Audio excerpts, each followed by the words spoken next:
4 de setembro de 1957, 19h30. Uma esquadrilha de 4 aviões F-84, sob o comando do capitão Lemos Ferreira, parte da base aérea da OTA, a fim de realizar um treino de navegação noturna.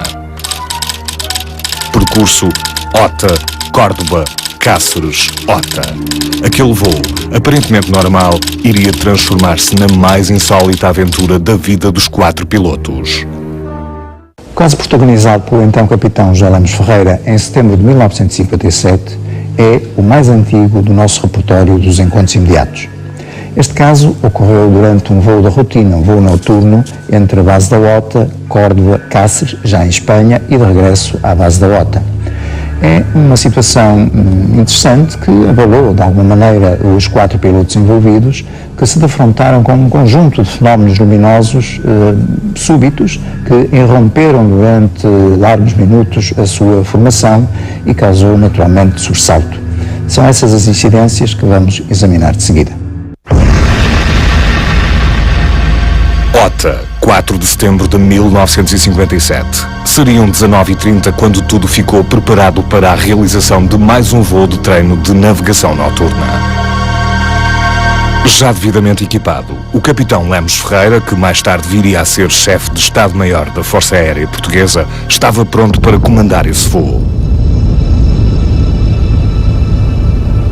A sua equipa, composta pelos furrieiros pilotos aviadores Manuel Marcelino, Alberto Covas e Salvador Alberto Oliveira, também já se encontrava devidamente preparada e esperava apenas pelas ordens do capitão da esquadrilha. Nessa noite, os 4 pilotos iriam realizar uma missão rotineira de navegação noturna a 25 mil pés. O voo começaria na OTA e teria como meta a cidade espanhola de Córdoba, onde seria depois executada uma mudança de rota a fim de regressar novamente à base aérea da OTA, passando pela cidade espanhola de Cáceres e entrando em Portugal pela zona de Porto Alegre.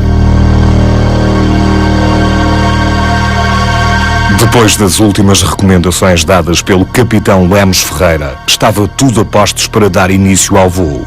Sendo assim, a esquadrilha de 4 caças bombardeiros F-84 levantou voo da pista. Tal como mandava o procedimento, o F-84 do capitão Lemos Ferreira posicionava-se no comando central e encontrava-se ladeado por um caça à sua direita e outros 2 à sua esquerda. A lua cheia permitia uma visibilidade aérea excelente e o voo correu dentro da total normalidade. Os 4 caças chegaram ao espaço aéreo da cidade espanhola de Córdoba sem qualquer contratempo.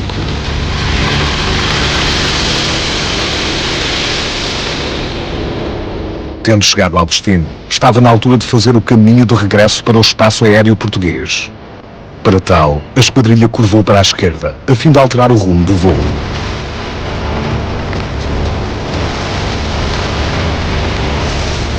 Foi nessa altura que aquele voo começou a ganhar contornos insólitos.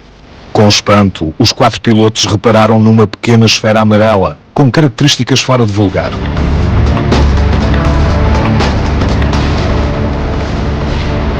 Os 4 homens trocaram de imediato conjecturas sobre o que poderia ser aquele estranho objeto, mas sem chegarem a qualquer conclusão.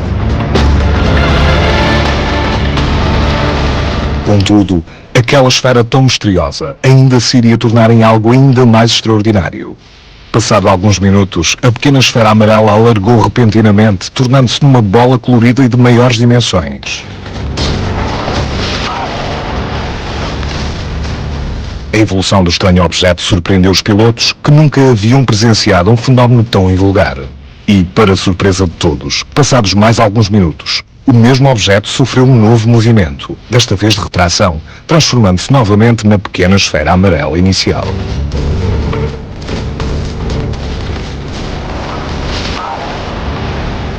Os movimentos de expansão e retração repetiram-se por várias vezes. Os 4 membros da esquadrilha olhavam estupefactos para aquele incrível fenómeno, sem conseguirem perceber do que se tratava. O voo continuou, sempre marcado por aquela estranha massa que, entretanto, havia descaído um pouco da linha do horizonte e que, ora aumentava, ora diminuía de tamanho. Já nas proximidades da cidade espanhola de Cáceres, a situação, já de si estranha por natureza, assumiu contornos ainda mais excepcionais. O objeto, até então esférico, modificou-se, assumindo uma forma oval, comparando-se a um dedo curvado com o rebordo recortado e de cor vermelho rubro. A incredulidade entre os 4 pilotos era cada vez maior. Nunca antes haviam presenciado tão estranho fenómeno e nenhum deles sabia o que pensar. Mas o que não imaginavam era que o fenómeno não iria ficar por aqui. Nesse momento, saíram do objeto 4 pequenas esferas que começaram a andar em torno do objeto maior. A intriga entre os pilotos aumentava a cada minuto. Nunca imaginaram que um simples voo de navegação noturna se poderia transformar num momento tão inexplicavelmente bizarro. Já muito próximos de Coruche, deu-se mais uma surpresa inesperada. Aquele conjunto de objetos, já de si tão estranho, fez um mergulho repentino, iniciando depois uma rápida aproximação na direção da esquadrilha, dando a clara sensação de que iriam embater contra os caças. Em pânico, a formação dos 4 aviões fez uma manobra de dispersão para evitar a colisão.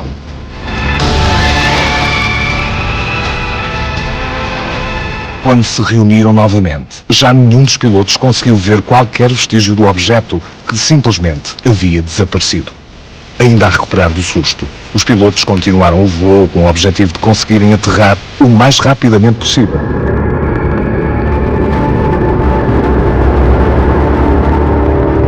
Já em terra, as conversas sobre o espantoso momento que haviam vivido continuaram, mas ninguém conseguia encontrar qualquer explicação racional para algo tão insólito.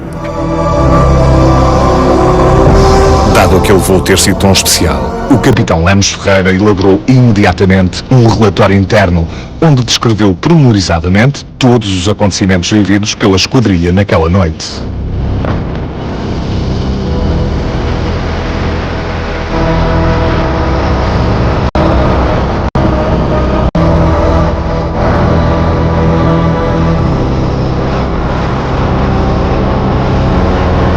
E para adensar ainda mais o mistério, dias depois, o capitão Lemos Ferreira recebeu uma notícia de que, no mesmo dia e à mesma hora do voo, o Observatório Meteorológico de Coimbra registrou uma extraordinária variação no campo magnético.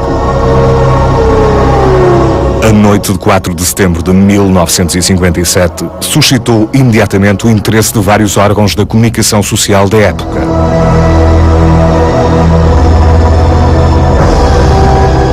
Passados cerca de 50 anos, o capitão Lemos Ferreira, neste momento ex-chefe de Estado-Maior da Força Aérea Portuguesa, relembra aquela que foi a noite mais insólita da sua vida. O voo em si passou de uma forma normal, portanto éramos 4 pilotos, eram 3 sargentos pilotos e eu era o chefe daquela esquadrilha, e era um voo de treino de navegação noturna.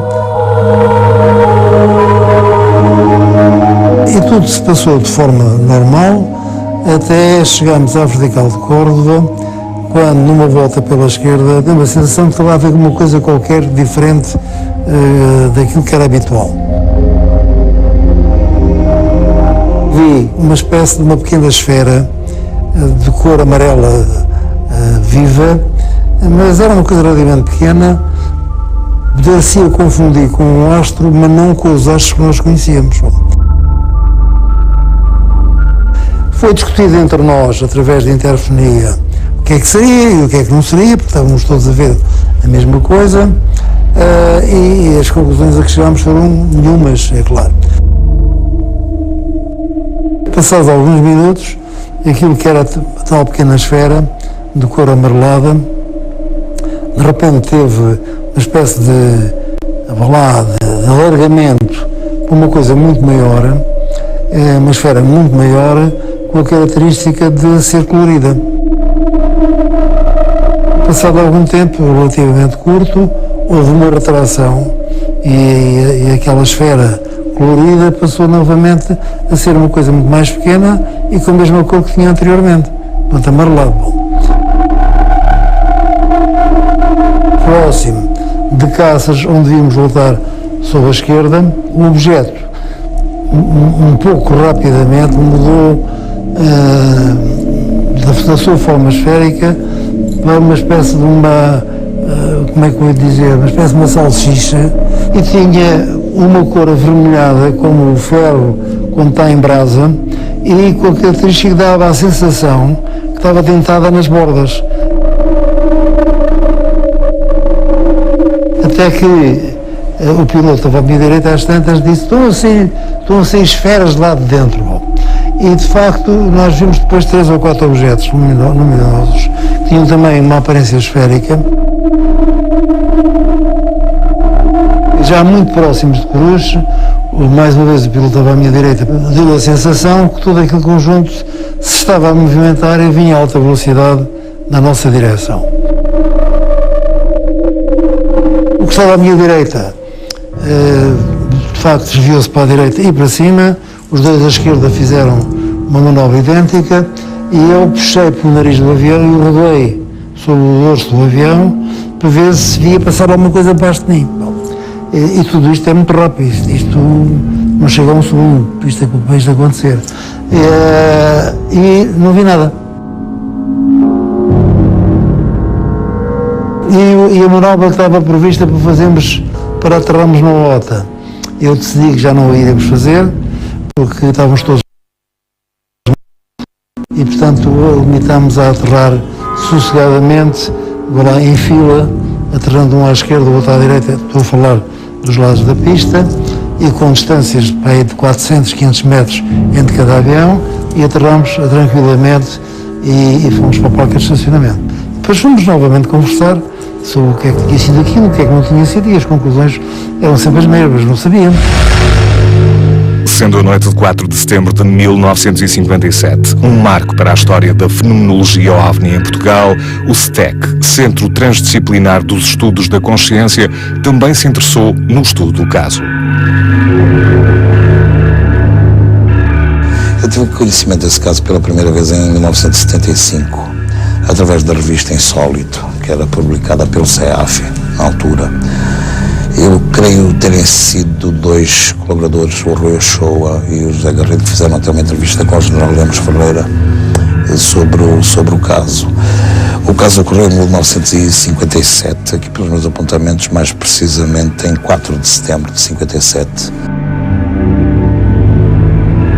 Na altura, a Força Aérea foi generosa e continuou sempre a ser, e a fornecer todos os dados. A Força Aérea Portuguesa forneceu sempre todos os dados, e aliás são sempre os primeiros a chamar uma equipe de investigadores quando há uma ocorrência de um caso qualquer. Os observadores são dignos de confiança e excluíram as hipóteses de outras aeronaves ou fenómenos espaciais conhecidos, bem como da localização à superfície terrestre dos objetos observados, depois de encararem deliberadamente estas hipóteses no decorrer das observações. Entretanto, várias hipóteses para explicar o fenómeno foram sendo postas de parte. Vênus já foi descartado, primeiro pela dimensão, pela movimentação. Só no início do avistamento é que Vênus era visível claramente, mas ele já estava muito próximo do horizonte. Portanto, em 40 minutos, ele desapareceu do horizonte. Portanto, não dá para pensar que pudesse ser Vênus, na minha opinião. Uma desculpa muito usada na altura era o gás dos pântanos. Também é descartável. Um balão é um dos chavões utilizados. Os balões, quando são lançados, normalmente são lançados para jet streams. Os jet streams têm velocidades muito superiores do que aquelas que estamos a falar. O mistério adensa-se e as investigações sobre o caso também. A última parte do avistamento dava uma sensação de uma interseção por uma outra esquadrilha. Quais é que poderiam ser esquadrilhas que podiam estar naquela zona, naquele momento? Ora bem, uma espanhola, obviamente, estavam a voar em Espanha, mas, em princípio, se estavam informados ambos os países de exercícios nesse sentido, não tinha razão para isso. A par do fenómeno, Também os registros acerca da variação magnética da noite de 4 de setembro de 1957 foram analisados. No dia 4 de setembro de 1957 desenvolvia-se uma tempestade que se tinha iniciado já no dia 2 e a questão do avistamento ocorre bem perto do período da máxima intensidade desta tempestade. Foram medidos índices de atividade geomagnética de 8, índice de atividade geomagnética de 8, que numa escala de 0 a 9 é de facto bastante. O fenómeno parece-me corresponder ou parece-me cair no grupo de fenómenos designados por ball lightning. De acordo com as descrições, tratando-se de um esférico de luz com cintilação e com variação de cor, poderia, à partida, cair nesse grupo de fenómenos. No entanto, tem particularidades bastante anómalas, ainda assim dizendo, dentro do grupo de fenómenos anómalos descritos como ball lightning. O facto é que aquele voo tão especial foi presenciado por 4 pilotos experientes e de competência subejamente reconhecida. Na altura capitão Lemos Ferreira, e mais tarde general e chefe de Estado-Maior da Força Aérea, um homem de alto gabarito, de grande competência aeronáutica, um homem com uma experiência de voo extraordinária. Já na altura era um excelente piloto, e naquele regresso que faz de Espanha com os Sabres, com os F-84, ele e a tripulação, que era constituída, as tripulações que eram constituídas, salvo erro, por ferriéis, pilotos, na altura ainda havia, ou já não, os têm que ser oficiais, mas naquela altura era assim. Eu julgo que aquilo que se passa não foi, e todos eles viram, todos eles tiveram um avistamento, não se pode tratar nem pouco mais ou menos de uma alucinação coletiva. Isso eu não acredito nesse tipo de alucinações coletivas, ainda por cima de pessoas que estão habituadas a fazer aquele tipo de trabalho, a voar naquelas condições, àquelas horas da noite. A dúvida permanece até hoje. O que seria afinal aquele bizarro objeto? Não me parece que haja assim uma explicação muito clara à luz daquilo que eu posso pensar em termos meus conhecidos, digamos assim. Agora, não me parece que pilotos experimentados e que tripulam aparelhos altamente sofisticados e que não podem ser postos nas mãos de uns principiantes quaisquer, não estejam treinados para distinguir aquilo que é uma ilusão de óptica, embora eventualmente possam tê-las, daquilo que não é. Sabem muito bem o que é um astro, sabem muito bem a posição dos astros, têm que saber essas coisas todas. Neste caso, tratando-se de pilotos experientes, pessoas conceituadas e pessoas que assumiram responsabilidades públicas de grande relevo no país, não se pode dizer outra coisa a não ser que realmente se tratou de objetos voadores que não foram identificados até hoje. Aquilo que houve foi, na realidade, o contacto com uma nave, com um objeto voador não identificado. A interrogação mantém-se, quer dizer, vi, mas não sei o que vi.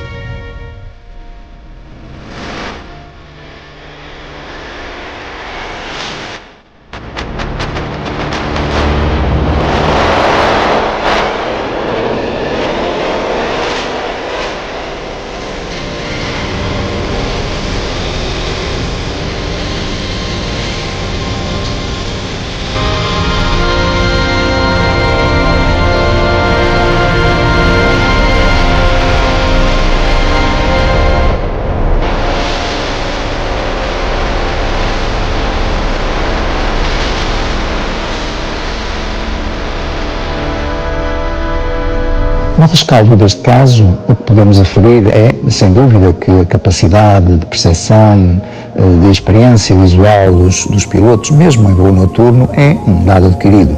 Não quero isto dizer, obviamente, que não possam ser iludidos por fenómenos inesperados e fenómenos súbitos, mas o que é facto é que a experiência do capitão Lemos Ferreira e dos seus colegas constitui um marco histórico, no repertório dos nossos encontros imediatos. Eventualmente haverá soluções em termos de corpos astronómicos, de corpos celestes, de reentradas de massa meteórica na atmosfera que os poderão ter surpreendido.